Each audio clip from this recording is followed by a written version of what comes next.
Swayam Prabha. Digital India. Educated India.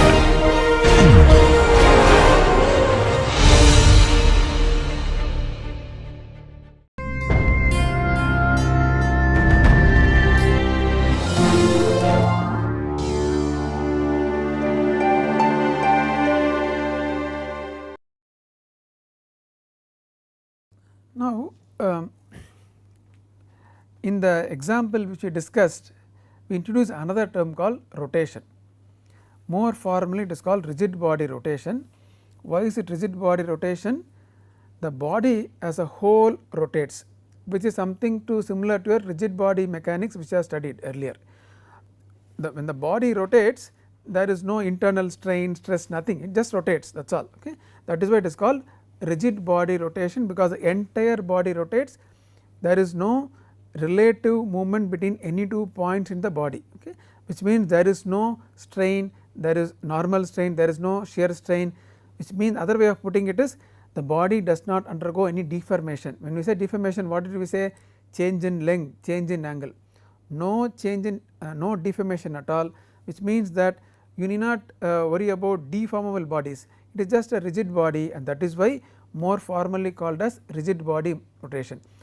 Remember, some time back we said translation, that is also rigid body translation. The entire body just moves, just like I am moving like this, it is rigid body translation. If I rotate, that is a rigid body rotation. Okay? So, that is why it is called rigid body rotation. Now, we will have to relate this rigid body rotation to displacement field, and that is what we are going to do now.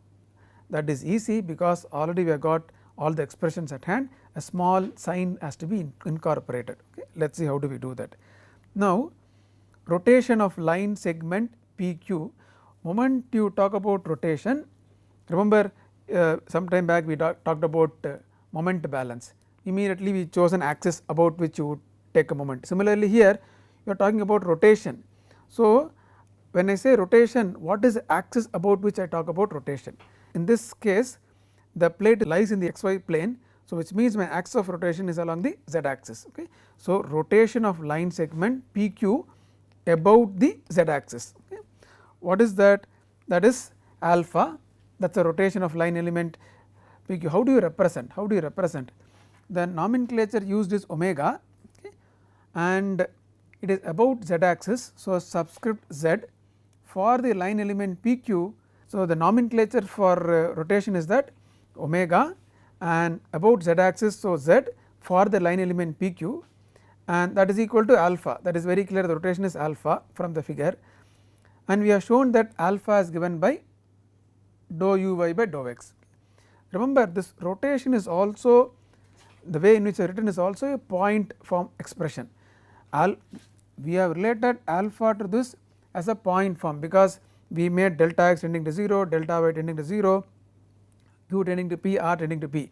So, this rotation also, how do you imagine? At a point, once again imagine a small line segment, and how much it rotates is given by dou uy by dou x. Okay. Now, let us focus on the line element PR, once again about z axis. Now, if you look at the rotation, PQ has rotated in the anticlockwise direction, but PR has rotated in the clockwise direction. When earlier we are interested only in the change in angle, so we did not assign any sense of rotation, we are interested in alpha plus beta, angle alone. But now, because we want to quantify rotation, we will have to assign a direction. As usual, anticlockwise is positive, so there is no extra sign here. But now, when we write the rotation of element PR, which rotates clockwise direction, because clockwise is negative, I add a negative sign. So, how do you represent once again rotation? Omega about z axis for the element PR is minus beta given by, we have shown already beta as dou ux by dou y. So, rotation of element PR is minus beta is equal to minus dou ux by dou y. Okay.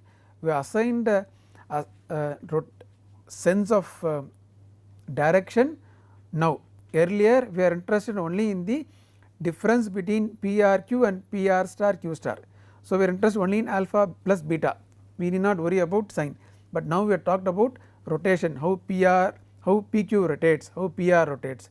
one rotates in clockwise, PR rotates in clockwise, PQ rotates anticlockwise. So, we start assigning signs. Now, when we defined shear strain, what did we say? We take two line elements and then what is the change in angle. Similarly, now the definition of this rotation is that average rotation of the element is equal to average rotations of the two perpendicular line segments. Okay. What is that? We earlier for shear strain we considered two line segments, looked at the different change in angle between them from initial to final state. Now, we are looking at the average rotation of these two lines. How much did this rotate? How much did this rotate? What is the average value of these two? So, average rotation of the element for this element is equal to average of the rotations of the two perpendicular line segments. Earlier also we considered two perpendicular line segments and looked at the difference in angle, but now we are looking at the average of the rotation of these line segments from the initial state to the final state. Look at, take this rotation, take the other rotation, find the average. That is how we define rotation of the element. So, in terms of expressions, what do you do? Omega z. Now, I do not write PQ or PR because it is omega z for the whole two dimensional plane or for the plate, okay, is equal to half of omega z PQ rotation for PQ, omega z PR rotation for PR, just add them and divide by 2, that is average value. So, 1 by 2 of dou u by dou x minus dou ux by dou y gives you the rotation for the element. When I say element, the two dimensional element. So, always you imagine two ways. Physically you can imagine as a plate or it is a region, two dimensional region inside a solid object, because it can vary from point to point. Okay. Now, in terms of notation, we had two subscripts for shear strain gamma xy, epsilon gamma xy, two subscripts. Now, to begin with we had epsilon x and we want to have two subscripts for normal strain also. So, we said epsilon xx. Okay. Now, similarly for rotation, the notation subscript is only 1 because it says rotation about the z axis. What is the alternate way?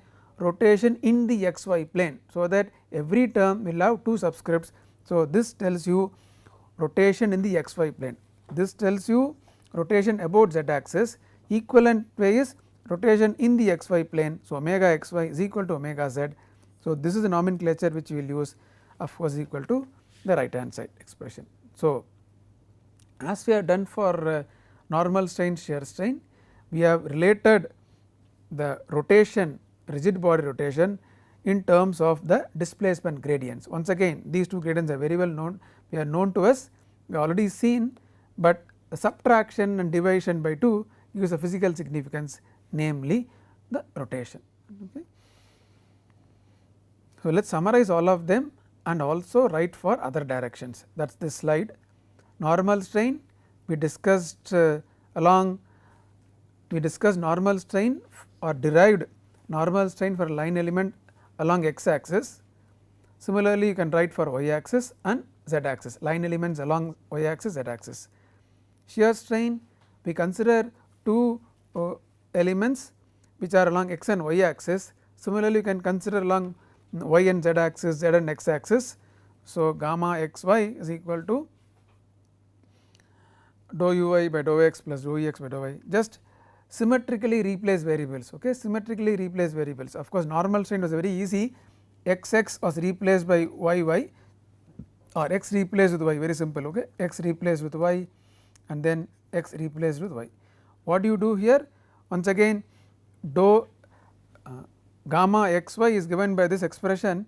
When you want to write gamma yz, you are replacing x with y and y with z. Similarly, on the right hand side also you will get the expression. Okay. Similarly, and the third expression also, dou in the denominator you had x here, that became y, y here, z here, okay, and y became z here, x became y, just symmetrically replace. Okay. And rotation finally omega xy is equal to half dou u by dou uy by dou x minus dou ux by dou y. Once again just symmetrically replace, you will get the rotation in the yz plane, rotation in the zx plane. Just want to mention one thing in terms of remembering, you always like to remember few expressions at least. In terms of remembering shear strain and rotation, better to remember in terms of the derivative dou by dou x. We know they are cross derivatives. Okay. If you have x in the denominator, you have y in uy in the numerator. So, in terms of remembering, this can be remembered anyway because it is plus sign, but remember this, you need to remember the order, the sequence is important. So, one way to easily remember is start with dou by dou x, then next is dou by dou y. Moment you write dou by dou x, you know that this should be uy.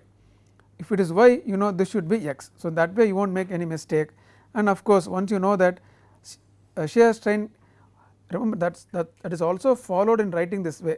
Here also only dou by dou x is written first and dou by dou y is written second. Okay. So, both are analogous, only sign change is different, so that you can easily remember the expression for rotation and shear strain. Of course, you have a half here. Okay. We have related normal strain, shear strain, rotation to the displacement gradients. Okay. Now, we look at another strain which I have not defined, we will define, and also related to the displacement gradient. Okay. That is called the volumetric strain. Just like the normal strain tells about change in length, the shear strain tells about change in angle, rotation tells about rotation, volumetric strain tells about change in volume. In a 2D it will tell about change in area. Now, to derive expression for that or to relate these two, we will consider a cuboidal element. The volumetric strain is change in volume is original volume, similar to a normal strain. Now, so we will have to find expression for new volume, and then old volume is a cuboid, then you can find out expression for volumetric strain. Okay. Okay. So, for deriving that, we will consider a cuboidal element as shown here, subjected to normal strain only. What does it mean? You have a cuboidal element and there is only change in length alone, it will be decrease, increase, whatever can happen, but there is no change in angle. So, that is what is shown here. This is the cuboidal element. So, cuboidal element, once again you can imagine a physical object like this, or it is a 3D space inside a solid object. So, delta x, delta y, delta z is the initial configuration, initial state, and delta that is represented by the continuous line. The dashed line represents the cuboid, still it remains a cuboid. Why is that? Because there is only normal strain. So, it still remains a cuboid. To begin with, it was a cuboid, and after, let us say, subjected to normal stresses and so on, only normal strain happens. That is why in the final state represented by the dashed line, it still remains a cuboid. The lengths are different. Let us see how do we find out the lengths. So, we are considering a cuboidal element of lengths delta x, delta y, delta z. The volume of element before deformation, just a cuboidal volume. So, multiply all the lengths delta x, delta y, delta z. Now, we have to find out the changed volume, the new volume, the volume in the final state. How do we find out? It remains a cuboid. So, if we find out the lengths, we multiply all the lengths of each of the side. The length of the side before deformation is delta x. Now, we have seen the normal strain as change in length by original length. So, if you want to find out the change in length, you have to just multiply the epsilon xx with the original length. So, change in length of side due to deformation. In this case, when I say deformation, only normal strain is epsilon xx into delta x. So, multiply this epsilon xx the original length, which is delta x. So, that gives a change in length. What is the new length? Add this change in length the old length. So, length of side after deformation is the old length, the initial state length, and then whatever change that has happened epsilon xx into delta x. In this diagram it is shown that all the strains are positive, okay, because increase in length need not happen. Okay. Generally this epsilon xx can be positive or negative, automatically it will reflect a decrease in length or increase in length. In this case the diagram shows all lengths have increased. So, this is the new length, the old length plus the change in length gives a new length. Now, similarly, so that is what is shown here, delta x is taken as common out as common factor and shown as 1 plus epsilon xx into delta x, and similarly along the y direction, similarly along the z direction. Now, volume of element after deformation is just a product of all the lengths in the final state. Now, let us do some simplification. First, remember we are to relate to the displacement gradient, because of physical significance we introduced epsilon xx.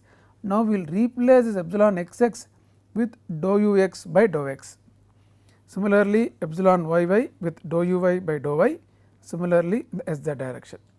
Now, let us take out delta x, delta y, delta z, they are common, and the first expression the term becomes 1 plus dou ux by dou x, similarly in the y direction and z direction.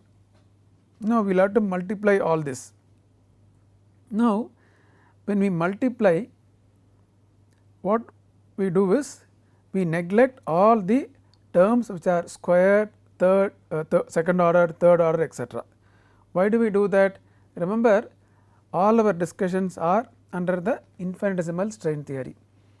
Under that assumption, the normal strains are very small, let us say 10 power minus 6. Compared to that, when you square it becomes 10 power minus 12, so which is negligible. So, we neglect all the higher order terms and only retain the first order terms, and that is why I have 1 plus only the first order derivatives dou ux by dou x, dou uy by dou y and dou z by dou z. You will have terms which are products of these derivatives, in fact product of all the derivatives, all those are neglected. Second order terms onwards we have neglected, only the first order terms are retained. So, what is that we have found out? The volume of the element after deformation has been found out. Now, we can find out the expression for volumetric strain. Volumetric strain, how do you define? Fractional change in volume. What is fractional change in volume? Volume after deformation minus volume before deformation and divide by volume before deformation, analogous to our normal strain definition, new length minus old length divided by old length.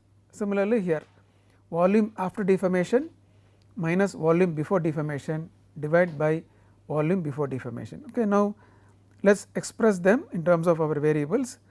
We just now found out what is the volume after deformation, delta x, delta y, delta z into the bracket terms, and what is the volume before deformation, just delta x, delta y, delta z. Okay.